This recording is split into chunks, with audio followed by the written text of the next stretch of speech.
एक बार क्या हुआ, मैं उड़ीसा गया था।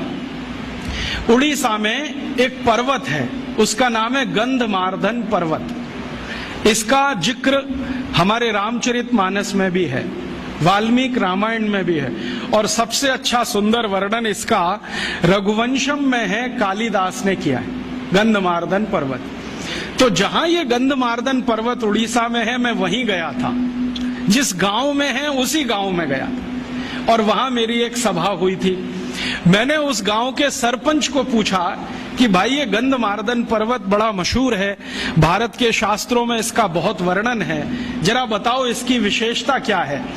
तो उसने कहा कि साहब इसकी एक विशेषता ये है कि इस एक पर्वत पर 16,000 जड़ी बूटियां हैं। मैंने कहा नाम मालूम है? उसने कहा 16,000 के तो नहीं मालूम है, 500-600 के तो बता सकता। फिर मैंने कहा किसको मालूम है? तो कहता मेरे दादाजी को 1000-1200 का मालूम है। दादाजी के दादाजी मिल गए तो शायद 2-2,500 का मालूम हो जाएगा। लेकिन एक ही गांव के छोटे से एक पर्वत पर 16,000 जड़ी बूटियां। तो मैं वहीं नजदीक में एक जिला है, वो जिले का नाम है कालाहांडी, भवानीपट्टनम उसका जिला केंद्र है। दौड़कर गया और वहां के जितने भी बॉटनी के प्रोफेसर्स थे सबको मैं मिला। तो उन्होंने कहा हाँ ये बात सही है। एक एक प्रोफेसर बोलता है कि मैंने लिस्टिंग किया है, तो कोई प्रोफेसर के पास 2,500 जड़ी बूटियों का लिस्टिंग है, किसी के पास 3,000 का है। एक प्रोफेसर ने कहा मैं 40 साल से काम करता हूं, उनके पास कुछ 7,000-7,500 जड़ी बूटियों की लिस्ट है। क्या क्या गंधमार्दन पर मिलता है, और उनकी इच्छा है कि मैं सबका लिस्टिंग करूं 16,000 का। लेकिन वो कहते हैं कि शायद 2 जन्म इसमें लग जाएंगे, एक जन्म में ये होने वाला नहीं है।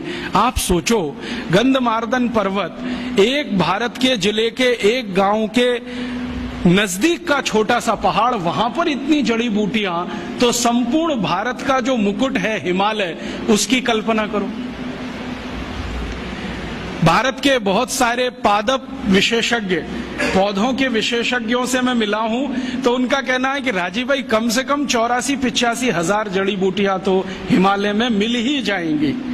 मैंने पूछा अधिक से अधिक कितनी बताओ, तो उन्होंने कहा वो अभी कैलकुलेशन संभव नहीं है, हमारी इमेजिनेशन काम नहीं करती, कल्पना शक्ति काम नहीं करती। एक बार मैंने सोचा कि संपूर्ण भारत देश के 10 करोड़ विद्यार्थियों को एक बड़े प्रोजेक्ट पे लगा दिया जाए कि तुम्हारे गांव और आसपास में जितनी जड़ी बूटियां हैं उनकी लिस्ट बनाओ, तो शायद 2-4 साल में पूरी लिस्ट बनकर आ जाए। लेकिन 10 करोड़ विद्यार्थी इसमें लगे तो ऐसे ही नहीं आएगी। कितना बड़ा काम है जो अभी तक करने के लिए बाकी पड़ा है, और हमें इसका अंदाजा नहीं है। शायद इसलिए नहीं कि भगवान ने भरपूर दे दिया है, तो हमें स्केयरसिटी का अंदाजा नहीं है। ये जो यूरोप और अमेरिका वाले हैं जिनको कुछ मिला नहीं है, वो तड़पते हैं, फड़फड़ाते हैं, और वो रोज भारत सरकार पर आकर ऐसे दबाव डालते हैं कि भारत के कानूनों में संशोधन कर दो और हम ये हिमालय की सब जड़ी बूटी खोद कर ले जाएं, भारत के पहाड़ों से जितना मिले वो ले जाएं, ऐसी व्यवस्था कर दो। और इसी व्यवस्था के लिए उन्होंने गेट करार नाम का एक अंतर्राष्ट्रीय समझौता भारत से करा लिया है, जिसमें से रास्ते खुल जाएं ताकि भारत की बेशकीमती जड़ी बूटियां बिना किसी अवरोध के भारत के बाहर चली जाएं।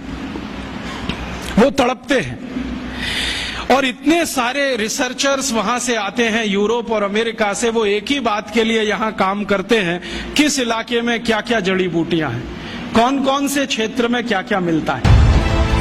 सपक्ष विपक्ष ऊर्ध्वे G99 न्यूज।